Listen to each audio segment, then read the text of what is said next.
Hello and welcome to Let's Talk SOC, a podcast series brought to you by Secureworks, a leader in cybersecurity focused on empowering security and IT teams worldwide to better prevent, detect and respond to cyber threats. I'm Professor Sally Eaves, your host. Today, we're exploring all things cybersecurity, particularly related to manufacturing. And to do so, I'm delighted to be joined now by Stacy. Welcome to the show, Stacy. I'd love it if you could introduce yourself and your role at Secureworks. Yes, thank you, Sally, for having me. My name is Stacy Leidwinger, as you said, and I'm the VP of Portfolio Marketing here at Secureworks. I work really close with our customers, our partners, to really identify the value that we're delivering as organizations try to prevent, detect, and respond to cyber threats. Fantastic. Thank you so much. Really helping people to defend their corner, as we were talking about offline. I love that. And I think really drilling into this sector, I've actually been doing quite a lot of work around manufacturing and kind of the escalation of threats here. So perhaps we could drill into that first. What are you seeing at Secureworks with your experience and your research around the types of cyber risk and cyber attack that's affecting this vertical the most? Mhm.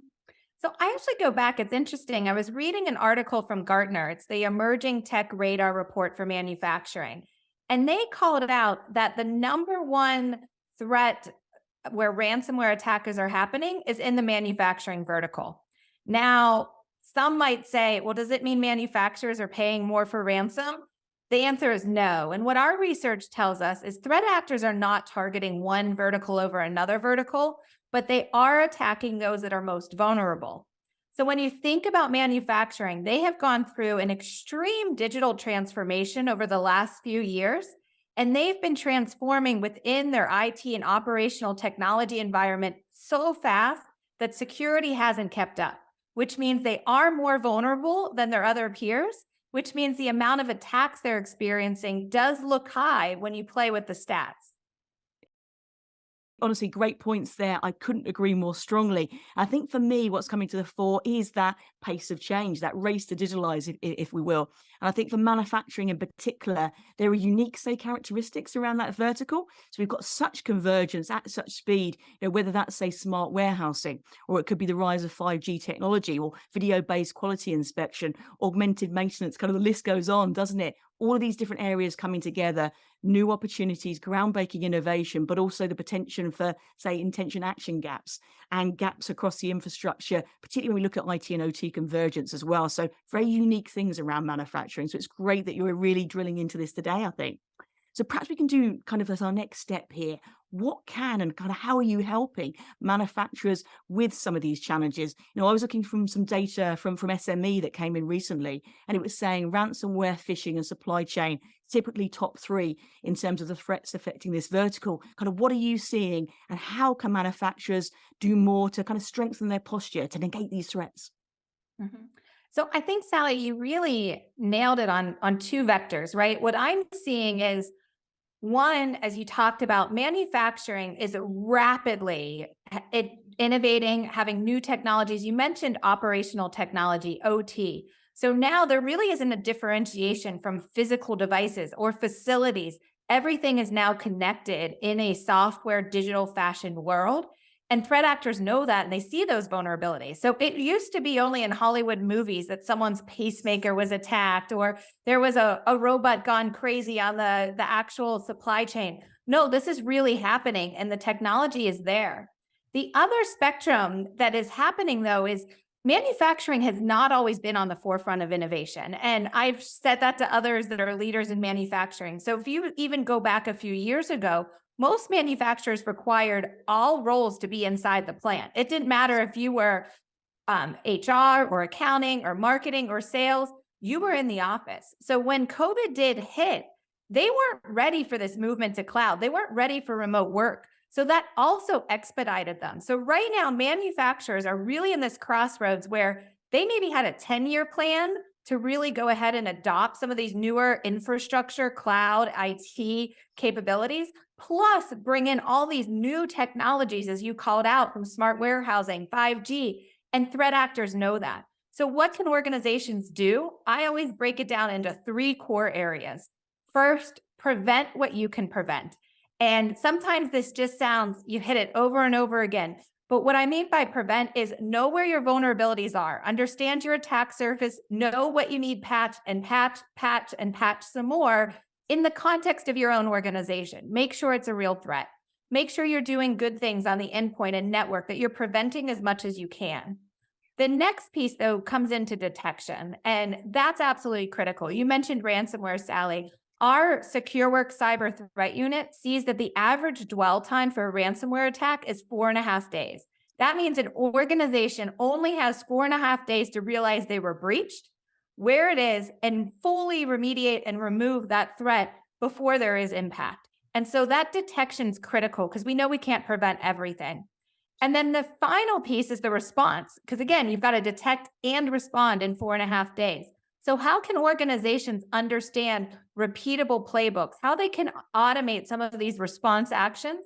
That's really critical. So it's understanding what your attack surface is today, and then preventing and detecting and responding to threats as quickly as you can. Absolutely. I think great points there. And I love the fact that you brought to the fore that convergence issue around IT and OT. Again, as we said, it's giving lots of opportunities, but it's also presenting cyber criminals with even more targets as well. So I love that kind of 3-step process you mentioned there. And also from the response point of view, I love the work that you do kind of really helping people kind of who are on the operational side of this also filter through some of the noise and the data noise around this to actually get granular and to get to the right data and getting that to the right role at the right time, kind of active intelligence, if you will, to get ahead of some of these threats as well. A lot of work I've seen you do in that area, which is really, really impressive. Plus talent outreach, of course, as well. There's so many gaps, isn't there, in terms of supply and demand around cybersecurity, particularly around diversity in cybersecurity too, but also roles, say, around testing and architecture and areas like that. We need to close those gaps too. So, I was involved in the project you had at Secureworks around kind of encouraging different storytelling around cybersecurity as a career and kind of game development and getting more people involved. So I love that too, because I also think that's an important part of this piece, kind of the collective, the power of the community to negate threats, like bad actors are doing, frankly, around coming together to create these issues. We need to do more, I think, as a community to negate them too. And I think you're right at the front line of that. So I wanted to mention that because I think that's super, super important part of this too. And so I think that's the other thing for manufacturers is if you're going to build out your team, especially because they're global, they need that 24/7. It's really challenging with the dynamics that are out there and the skills that are required. Luckily, there are solutions out there to help with that. There is an opportunity where they don't have to build their 24/7 SOC. And I think that's also where manufacturers are leaning. They're looking for partners that can help them do these things without having to build a full functioning team. Instead, have their team really focused and using those specific skill sets to go after things like zero trust so they can empower the business, that they can keep up with IT and make sure that they are tracking everything that's coming in and they're building those new plans together. And I think that's really critical, and it feeds into that community atmosphere that you mentioned. Absolutely. I couldn't agree more strongly. Love the fact you focused on that too. I think that's huge. And I think also you brought to the fore there around how kind of facilitation is such an important part of this piece. It is around the technology protection, absolutely, but it's more than that. It's around that culture and supporting, that shared responsibility. It's about educational uplift. It's around the right kind of process, the right change management, things like CI/CD to make these changes more agile and incremental. And again, that reduces risk rather than increases it. So many elements we can dive into there as well. So, and there's a lots we can do. That's kind of the big point I wanted to make there. Whether it's manufacturing, as a vertical or size of organization, there is security support there for organizations of all sizes and all sectors too. So huge point there, I think.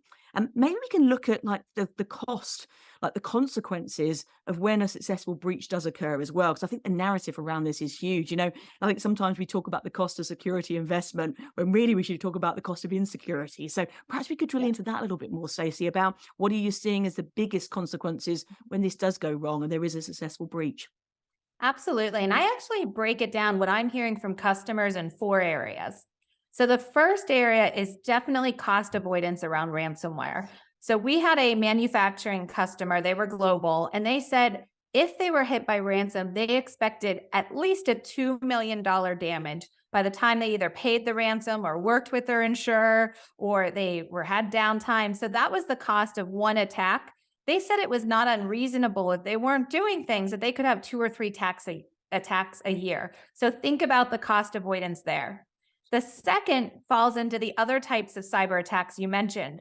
So they estimated that another type of attack, whether it be through phishing, maybe it was stealing of customer or personnel data, it might have been fraudulent charges. People are sending fake bills because they're breaking into email systems. They estimated those type of attacks could cost up to $50,000 a month. So imagine just one of those attack a month. There's another cost of avoidance around 1.8 million. So they break out cyber attacks in those two buckets and then estimate what could be the damage. The third area then is really protecting profits. And so for manufacturers, it's all about keeping your production lines up. And so Sensei actually did a study and said the average cost of downtime for a manufacturer is $9,000 US.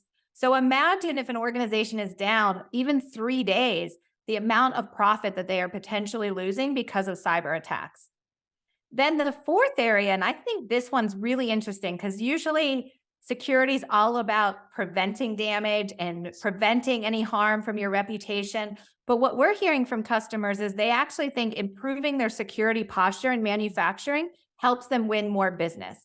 Manufacturers are part of a much larger supply chain. So when an organization is going out for RFP or RFI, they're doing significant security audits. They want to make sure they have SOC. They want to make sure they have ISO compliance. They have SOC 2 verification, all of these things. And so our customers have told us by improving our posture, by explaining their overall security program, they've actually been able to win more business. And that's what's exciting. I mean, I want to keep organizations safe, but when I hear we're also helping them actually win business and improve their top line, not just save their bottom line, that to me is where there's really good goodness that's coming out from everything that we're doing. Oh, absolutely. It's like the embodiment of shared value business. It really is. And I think there's an interesting correlation with sustainability there as well, because I'm seeing exactly the same thing. You know, organizations that embed security considerations by design, but equally sustainability ones as well. Both of those, and there's other areas too, obviously things around inclusion and diversity as well, but just those two in particular, because there's an interesting correlation between the two. They are, do this right. It's a biggest driver of competitive advantage by doing the right things, and I think particularly when we look at things like the cost of living crisis, what we're seeing in the energy sector, again, new conversations really resonating around, security and energy security, resilience and sustainability as well. So there's almost like a triangle that's forming in this particular area that I've got something coming out on next week, funnily enough, but such a dynamic space, so much happening. And the other thing I would say in terms of potential consequences is the negation of trust as well. It's probably the biggest currency of our time, isn't it, right now? And we're seeing lots of research, lots of data, a bit like what you were saying there, Stacey, about how people are reacting to if you're investing in this or not. People are walking away from organizations where they're seeing that breach of trust, whether it's around like a broken experience or whether it's around a broken value alignment or a big security risk, etc. as well. It is, people are walking away. It's changing not just expectations, it's changing behaviors as well around this too. So absolutely such a critical area to focus on, I think. And perhaps we can turn that round a bit in terms of how we can help manufacturing companies in particular to better protect themselves, obviously from a tech standpoint, but some of the areas we've drilled into as well, beyond that around culture, process and skills. Yes.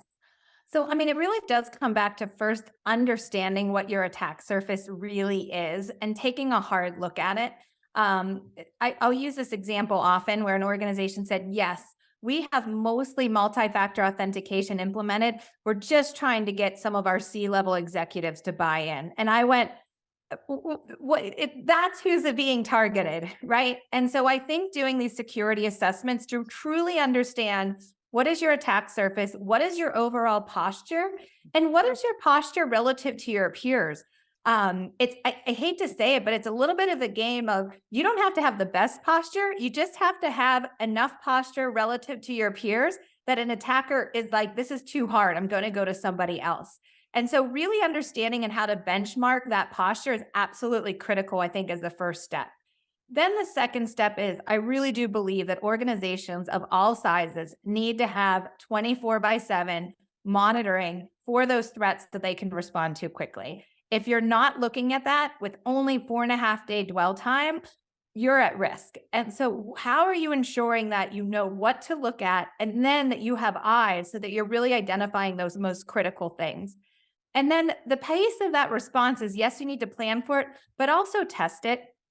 I've talked with organizations a lot where you need to not only test your defenses using things like penetration testing or purple and team testing, but also do workshops and exercises and test your executives. And in manufacturing, I think this is really important. There are, in some manufacturers, they've had the same executive team for decades now. And are they prepared should there be a cyber attack? So running some of those tabletop exercises and making sure that you have a customer communications plan, that you've got a partner communications plan, you're part of that supply chain. Plan for your worst day so you don't have your worst day possible.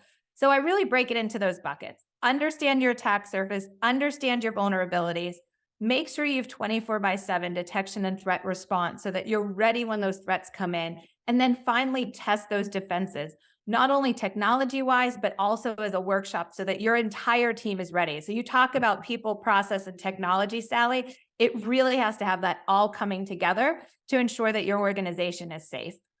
Absolutely. It's that holism, is that holistic approach to dealing with this. It really is. I couldn't agree more strongly. And I think you should get some t-shirts there about prepare for your worst day so you don't get to that. I think that would really catch on. I think that's that's really catchy now. And I think it really kind of puts forward the key messaging here. It really does. Love your point there about practicing through things as well. That scenario aspect, I see that as a gap quite often, particularly around the comms piece. And it's so critical in this area. If everybody's kind of been through that process, it makes a huge difference. And also, as you were mentioning there about C-suite too, seeing an increasing number of kind of phishing attempts around social media accounts and things like that as well. So I've seen some really good work in organizations where you're getting an email and you think it's from X and it isn't. And are they actually reacting in the right way and doing the right checks and doing that in a non-blame way as well? Everyone needs to learn through that experience and not feel afraid to learn through that practice. So again, the cultural aspects around that, the empowerment around security is huge too. And also just everything you were saying there as well. If we look at where the trends are going too, particularly from a technology standpoint around edge, for example, I was reading some research from AT&T looking at manufacturing, and they were saying it's nearly 80%, I think it was 78, of the people interviewed were saying they're globally looking at partially implementing or fully implementing around edge use cases in a very short time scale. So we're going in this direction. So all this convergence we've been talking about, the scale and the scope and the sophistication of threats, we can see more opportunities, but equally more gaps that could potentially present themselves. So I think everything we're talking about here is so vital to look at this, right here and right now. And maybe bringing this to enclose, perhaps we could look a little bit more from a Secureworks standpoint, what you're doing specifically to help facilitate manufacturers with dealing with all of the above. It'd be great to drill into that a little bit more. I was just speaking with your colleague George actually around MDR and XDR as an example of that. And I'd love to kind of drill into the support you're giving to navigate these threats and particularly around the convergence aspect. Great. Yeah. So Secureworks, we actually help secure, and we have 5 of the top 20 manufacturers as our customers. And I would say manufacturing is one of the significant verticals where we truly are helping organizations. So here at Secureworks, we do offer a managed detection and response MDR solution where we offer that 24/7 threat prevention, detection, and response capabilities, which means that organizations that have a small department can leverage our internal SOC. And we have a platform called Taegis where we are ingesting all of the different telemetry we talked about today, from endpoint, network, cloud, SASE in the edge, OT, identity, email, business applications. We pull that all into a single application and then apply a lot of our own intelligence as well as machine learning to detect where the real threats are. The challenge is if you don't have enough people and you're looking at those in silos, you're missing the threats. So we're taking all of the learnings from thousands of incident response engagements and testing we have done over the years. We have monitoring of 175 different threat groups, and we're bringing that intelligence in. And we also process over 600 billion security events a day. So we take all of those learnings and put into a platform to help our customers really identify what the real threats are. And then we've built proactive response actions for them. And what our customers tell us is they love the fact that we have them no matter what. We're watching, we are detecting those threats, we're responding, and they can be as involved as they want, meaning they're in the software, they have direct access to our SOC in under 90 seconds, they can talk to an analyst and actually have that upskill and help. Or they can be as hands off and say, only call me when there's an issue. And I'm happy to jump on that issue. And I think it's that flexibility. And it's also the ability, one of the manufacturers I worked with told me, Stacy, I use Secureworks because I couldn't get that scale if I built it internally. And you've basically future-proofed my organization. I can change the different telemetry sources. I can change what we're using from an IT and OT perspective, but I know that you're going to pull in that data and you're going to look at it. And that's what makes me feel good at the end of the day. And we've got numerous case studies, if you go to our website at secureworks.com, that speak to how we're doing that and the value that we're providing for manufacturers. I love that. And I think those case examples, they really do speak for themselves. And again, it helps many people when you see other organizations that have already been through this process or on steps along the way, sharing about that matters. And that kind of knowledge repository you were describing there as well, absolutely critical. And it is the way forward, isn't it? And I think just with manufacturing specifically as well, it's just such a interesting dynamic sector. I think there's so many interdependencies, around different devices, but also their necessity of protection and also some of the associated software involved in this too. At the end of the day, the single line goes down or device goes down in a warehouse, the entire production line can go down. It's that critical. So I think it just brings to the bear why focusing on this area matters so much, and also the connections with other verticals as well. It's a fascinating space. And kind of as a final thought as well, I think we've spoken about this before, about also improving diversity within the security sector as well. And I think this is a great example of that, isn't it? I mean, how much dynamism have we spoken about today in terms of the change that's happening? What a great place to be to get involved and kind of being with the good guys and negating some of those threats. It is. Now, I think Secureworks' overall purpose is to secure human progress and really beat our adversaries at scale. And I literally wake up every day and feel so honored to be part of such a larger mission. I've been in IT and security for a number of years now, and I love it and breathe it. But to be part of that mission and wake up every day knowing that we're helping organizations, whether it's manufacturers keeping their supply chain up or in healthcare organizations delivering patient care, to me, that's what's exciting. And I think having that holistic, larger mission also allows you to really recruit that diverse talent that you're talking about, right? Making sure that you have different viewpoints, making sure that we have a better understanding of the world that we're looking to improve and the one that we're looking to defend. Couldn't agree more strongly. And Stacey, I'd love to share more about this another time as well, because again, I think visibility of role models in tech from the diversest background possible, including neurodiversity, for example, which is something I'm working on at the moment. Absolutely vital. We need to see people that look, feel, speak, relate to us, wherever we may be. And again, the work you're doing in this area really matters too. It takes all of us, doesn't it, coming together to negate these threats. So fascinating conversation, Stacey, and great to see the work you're doing at Secureworks to help negate this threat. And also just as part of that wider community, coming together, sharing knowledge, and attracting more people into the industry too. It's absolutely critical. So thank you for your time, and thank you all for watching and listening and joining us on Let's Talk SOC.